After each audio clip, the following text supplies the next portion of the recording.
बिस्मिल्लाहिर्रहमानिर्रहीम अस्सलाम वालेकुम।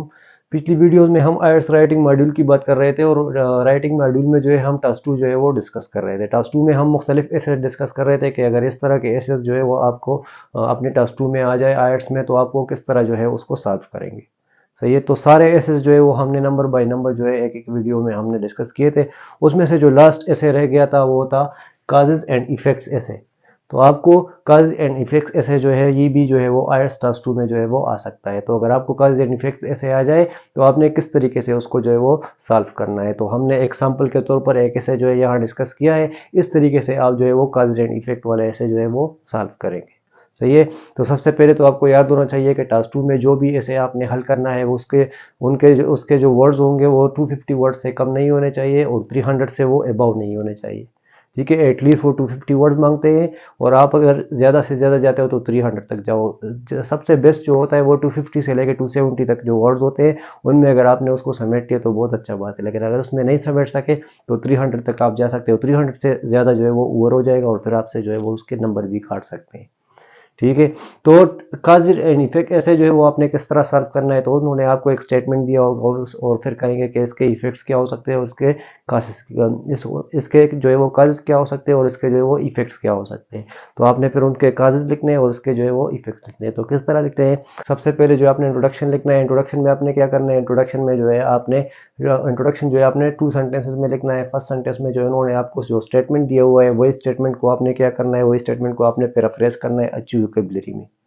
ठीक है, फिर सेकंड सेंटेंस में आपने क्या लिखना है, सेकंड सेंटेंस में आपने थीसिस लिखना है। थीसिस में क्या लिखना है कि हम इस एसे में क्या डिस्कस करेंगे, ये बात जो है वो आपने लिखनी है। ठीक है, उसके बाद बॉडी पैराग्राफ 1 आ जाएगा। तो बॉडी पैराग्राफ 1 में आपने जो है इसके काजेस डिस्कस करने, बॉडी पैराग्राफ 2 में जो है इसके इफेक्ट्स आपने डिस्कस करने हैं और फिर कंक्लूजन लिखना है। ठीक है, तो किस तरीके से जो हमने यहाँ पे एग्जांपल के तौर पर एक ऐसे जो है उसका स्टेटमेंट दिया हुआ है और उस ऐसे को हमने सॉल्व किया है। तो इस तरीके से आप जो है वो काज एंड इफेक्ट वाले ऐसे जो है वो सॉल्व करेंगे। सही है, तो मिसाल के तौर पर अगर इस तरह स्टेटमेंट आ जाए कि today many people force their children to study all kind of courses in their early age, what are the main causes and effects of this practice. कहते हैं कि आजकल जो है लोग जो है वो अपने बच्चों को ज़्यादा से ज़्यादा वो फोर्स कर रहे हैं कि वो ज़्यादा कोर्सेज पढ़े, मतलब अपने कोर्स के अलावा वो एक्स्ट्रा कोर्सेज भी पढ़े, एक्स्ट्रा करिकुलर एक्टिविटीज़ जो हम उसको कह सकते हैं वो भी करें।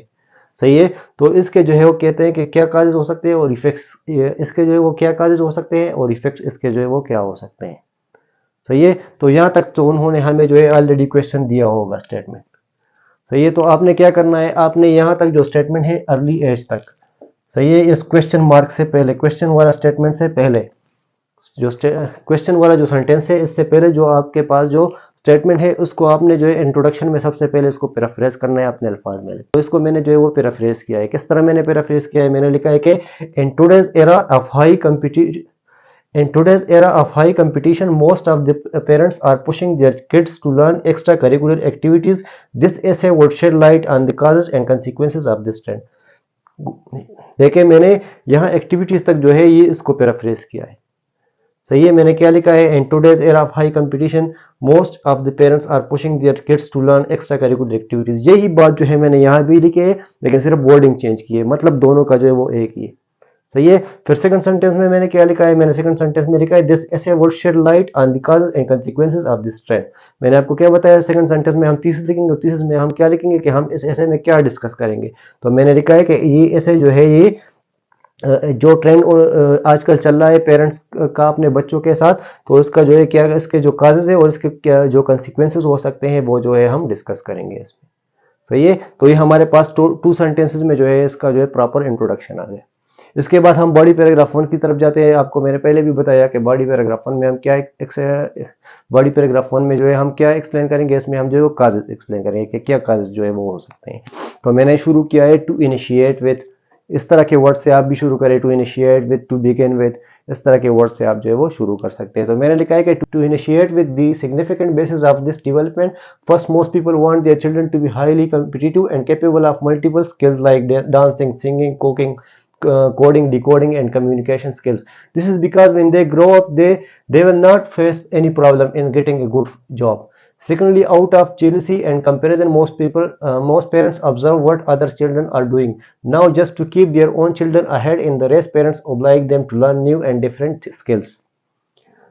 सही है, मैंने लिखा है कि अगर हम इस डेवलपमेंट के बेसिस को जो है वो सिग्निफिकेंट बेसिस को हम देखें तो सबसे पहले लोग जो है वो चाहते हैं कि उसका जो बच्चा हो वो कम्पिटिटिव हो, जो कंपटीशन का दौर है आजकल, तो वो उसको कंपटीशन का जो है वो मुकाबला कर सके, तो वो कम्पिटिटिव हो, उसके पास जो है मल्टीपल स्किल्स अवेलेबल हो और वो जो है मुख्तलिफ स्किल्स को जो है वो परफॉर्म करे।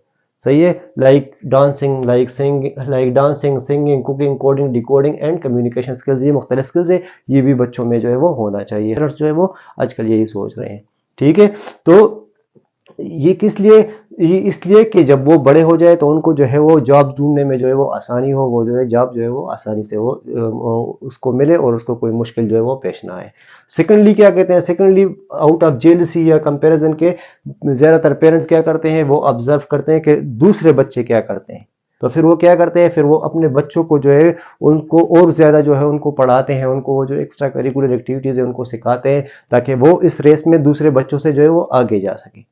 सही है, किस लिए आगे जा सके, ताकि वो जो है नए नए टेक्निक्स और नए स्किल्स जो है वो क्या करे, वो आप वो सीखे और ज़िंदगी की जो मुश्किलात जो आने वाली है उनकी ज़िंदगी में, तो वो उसका मुकाबला कर सके। तो इस तरीके से आपने क्या करना है, आपने जो है वो कागज़ जो है वो लिखने हैं। अब इसके बाद हम जो है नेक्स्ट पैराग्राफ में हम इसके वो इफेक्ट्स लिखेंगे।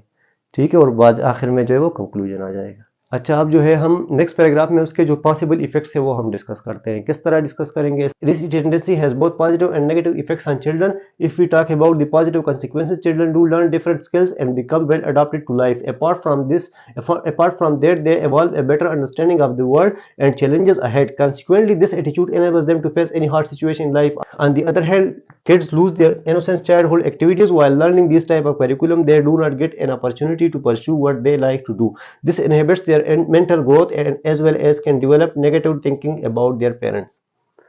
सही है, तो इस तरीके से आपने जो है वो इफेक्ट्स डिस्कस करने हैं। किस तरह मैंने जो है इसके इफेक्ट्स इस तरह डिस्कस किए कि इस जो टेंडेंसी है इस बात के जो है पॉजिटिव इफेक्ट्स भी हो सकते हैं और नेगेटिव इफेक्ट्स भी हो सकते हैं।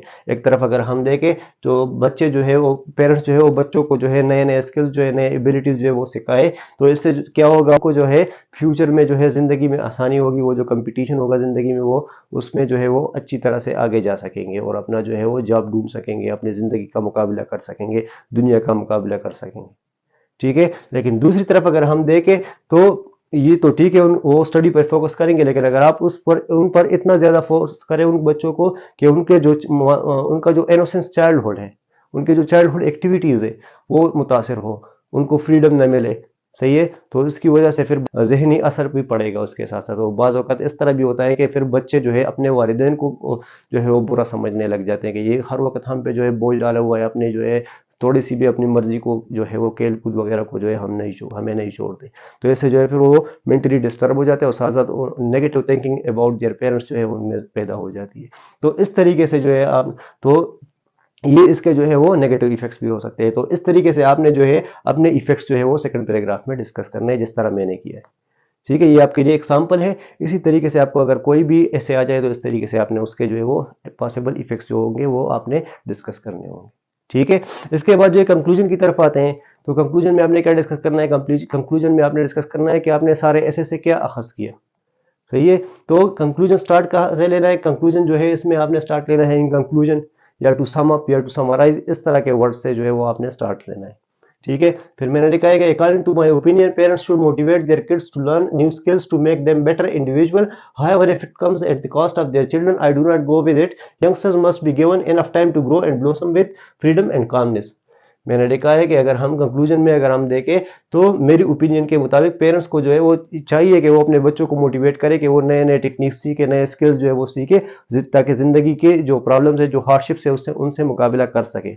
लेकिन साथ साथ में यंगस्टर्स को जो है ये तो सीखना चाहिए, लेकिन इसके साथ साथ उनको ये भी देखना चाहिए कि उनका जो चाइल्डहुड एक्टिविटीज़ है, इनोसेंस चाइल्डहुड है उनका, वो जो है वो मुतासिर ना हो। ठीक है, उनको जो है वो फ्रीडम और कामनेस का भी जो है वो मौका मिले। सही है, तो इस तरीके से आपने जो है अपना काज़ एंड इफेक्ट्स वाला ऐसे जो है वो डिस्कस करना है। तो यहाँ तक जो है हमारे पास आईएलटीएस राइटिंग टेस्ट 2 का मॉड्यूल जो है वो कंप्लीट हो गया। इंशाल्लाह नेक्स्ट वीडियो में हम जो है वो स्पीकिंग मॉड्यूल जो है वो स्टार्ट करेंगे। शुक्रिया, अल्लाह हाफिज़।